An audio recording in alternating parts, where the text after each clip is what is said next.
Entonces, yo veo que hay un intento de lograr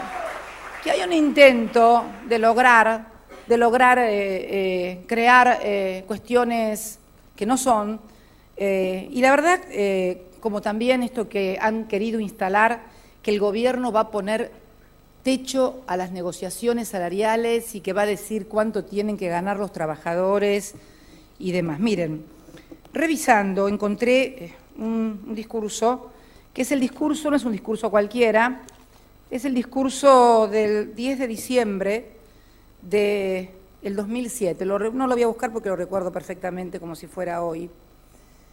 10 de diciembre del 2007, cuando me tocó asumir como presidenta de los argentinos. Recuerdo que estaba sentado al lado de mí y me miraba. Y yo dije una frase que causó unas respuestas inmediatas a los 2 o 3 días. Dije, y lo pueden ver, hay versiones taquigráficas, que yo no venía para ser una presidenta que me convirtiera en gendarme de las utilidades de las empresas, ni tampoco a formar parte de ninguna interna de poder sindical o gremial. Me acuerdo que lo dije, y bueno, creo que en estos años que han pasado lo he cumplido, merecí una airada respuesta en ese momento también respecto a estas cuestiones, pero ya estamos acostumbrados a esto. Así, además, para enojarse siempre hacen falta 2, si uno no quiere, 2 no pelean, así que, pero me gustaría ser clara con respecto a esta cuestión del Estado fijando salarios y también los empresarios escudándose atrás del Estado para que sea el Estado el que diga esto. Yo creo que hay una nueva etapa en la República Argentina. Nosotros vinimos con un crecimiento salarial que fijábamos en pautas que en realidad eran pautas manontropo, porque luego en todos los convenios salariales había incrementos mucho más importantes. Si uno recuerda, la pauta de incremento salarial del año 2006 fue del 19,5, pero los convenios fueron del 20, del 16% en el 2007, pero los convenios, el promedio, fueron del 22%. En el 2008 fue del 19% la pauta, pero en los convenios, en la realidad, fue el promedio el 27%. En el 2009 fue del 15,5 y del 19,4 en la realidad de los convenios. Y los 2 años anteriores, 2010, fue el 24% la pauta que se fijaba in voce, pero en los convenios el promedio fue del 29 y el año pasado fue del 25, pero en los convenios fue del 30%. Quiere decir que el Estado en realidad nunca intervino fijando la pauta salarial. Siempre fue acordada libremente y como corresponde que sea entre empresarios y trabajadores.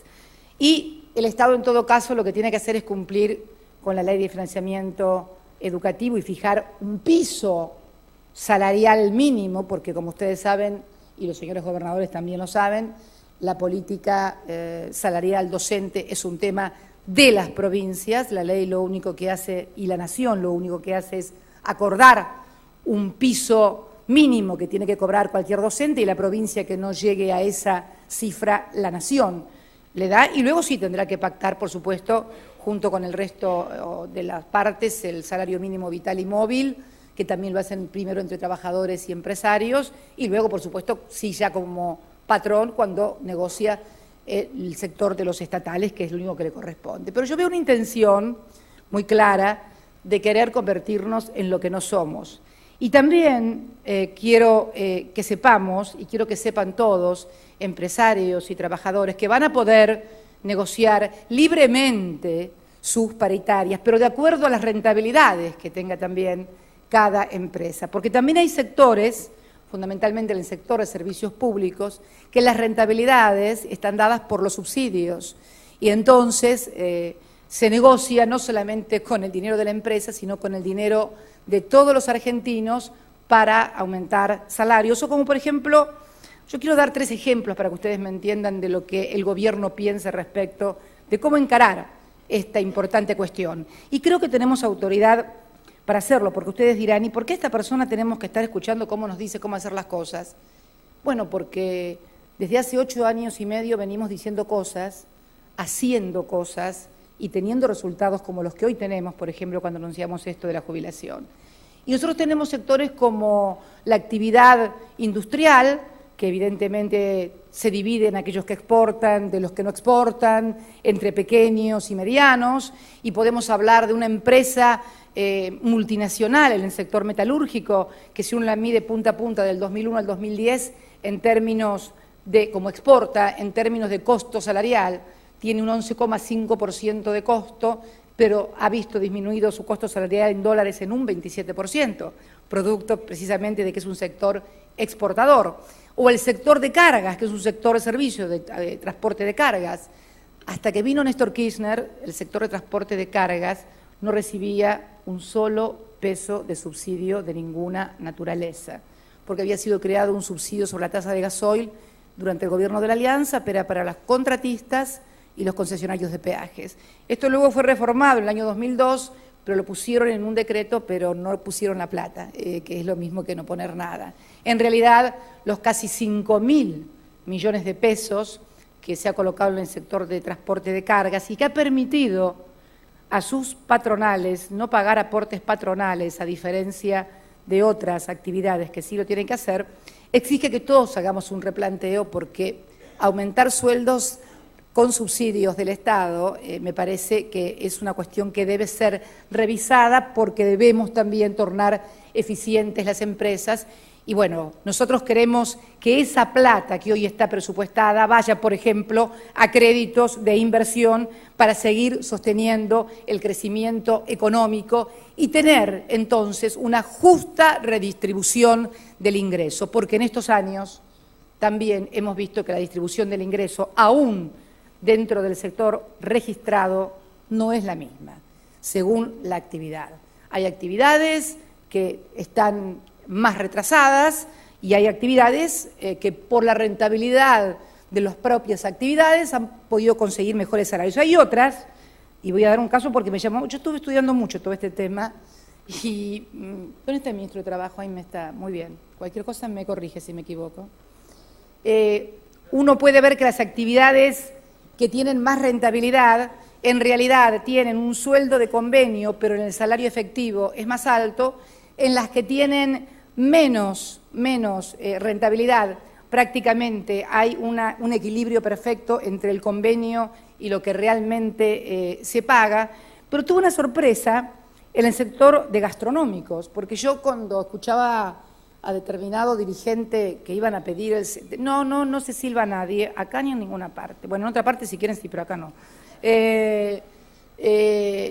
Yo pedía, bueno, ¿cuánto es? Bueno, miren, cuando me manda el ministro, estos son todos datos que hemos sacado del CIPA, o sea, de lo que efectivamente cobra cada trabajador. Acá no hay engaño, me refiero a los registrados.